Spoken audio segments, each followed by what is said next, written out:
Hi there. Have you ever been walking around your favorite retail store? Then you saw a product that you buy frequently? At first glance, you notice something's not quite the same. Maybe it's something small, but they definitely change it. Then you think to yourself, oh my god, they changed it. They can't do that. I can't handle change. If I acknowledge change, I acknowledge that time's moving forward. And if I acknowledge time's moving forward, that means I acknowledge that death is coming closer and closer, slowly and closer and closer and closer. I'm Cameron Reed, and today we're going to talk about rebrands and refreshes. Specifically, we're going to talk about the brand Mio.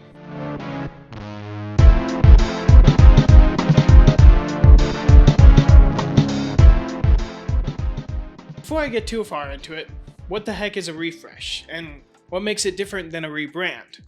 Well, a refresh is basically when a brand takes their existing identity system and modifies it slightly. A good way to think of it is the brand is giving itself a small facelift. The brand usually stays the same during a refresh, just small things have changed here and there.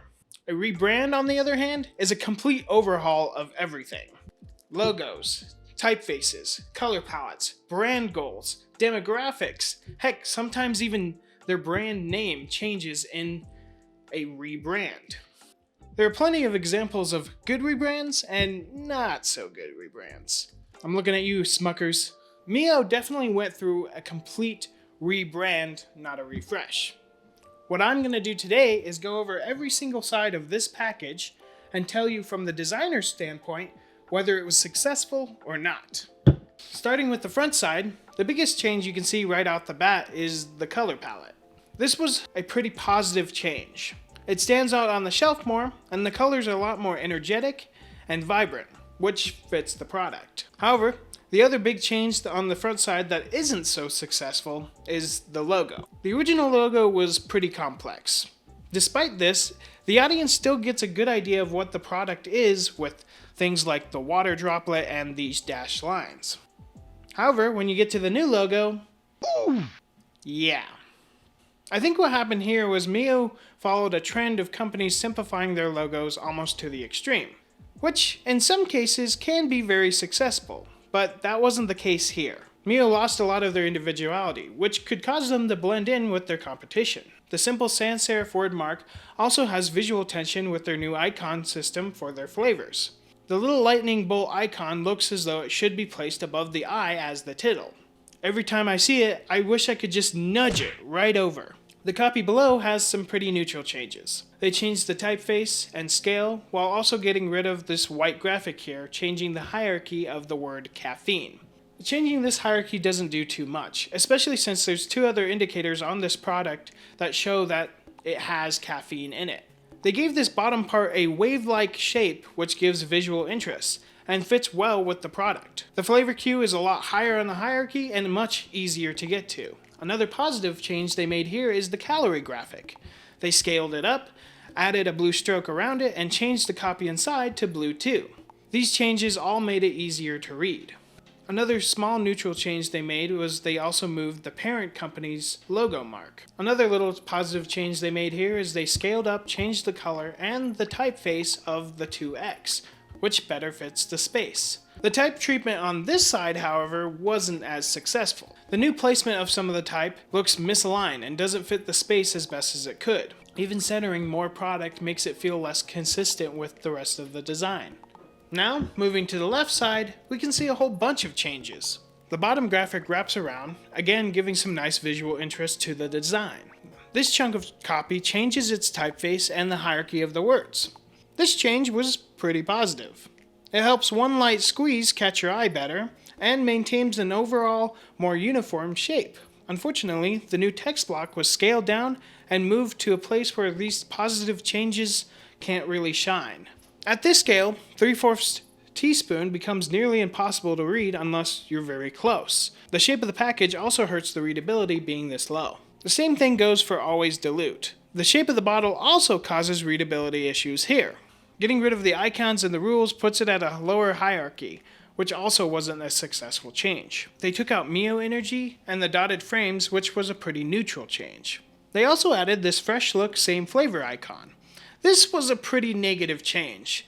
The shape in the middle is not fully centered, creating a bit of visual tension at the top of the graphic. The graphic also adds unnecessary empty space that could have been used for the copy below. Moving this copy to the right side of the bottle was a good change. In this new location, it's not affected by the bottle's shape as much. Now, moving to the back, there's a lot of changes here too, some of them albeit subtle. The first big negative change on the back is the fact that all the information is not centered. This creates a lot of empty space here on the right. All the text and icons on this side are now changed from black to blue, which makes sense considering their new color palette. The nutrition facts have been scaled down, making it a lot harder to read the information. This negative change also ends up creating a weird white space here in the middle of the nutrients facts. Moving below, there's a new white background. Though it creates a better contrast for the ingredients, it isn't as cohesive with the new design.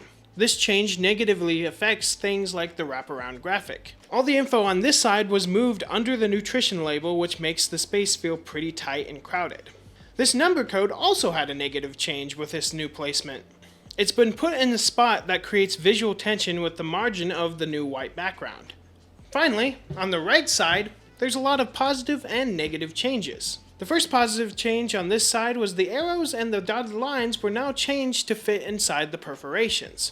With this change, the arrows and the lines fit more with the shape of the bottle.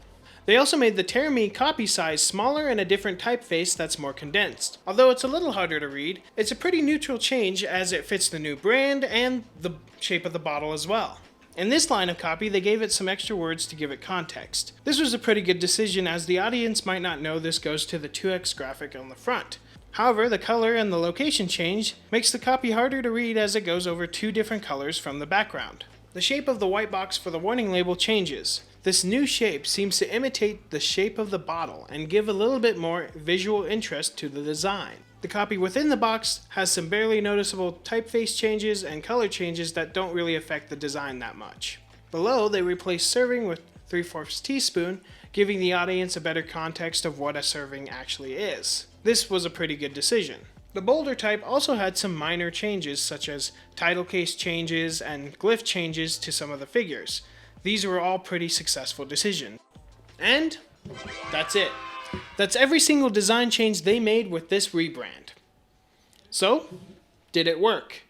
Did this rebrand have better design than what they had previously? In my professional opinion, no, they didn't. The new one just has way too many problems on every single side. Though it fixes a handful of problems, and the new color change is nice and vibrant, it just doesn't work as well as the old design did. Even the design elements that did work, they often clashed with one another, creating a less cohesive and uniform design. Well, there's my verdict. The old design is way more successful. Maybe the next time you're in a grocery store and you see a refresh or a rebrand, you'll know a little bit more what goes into it.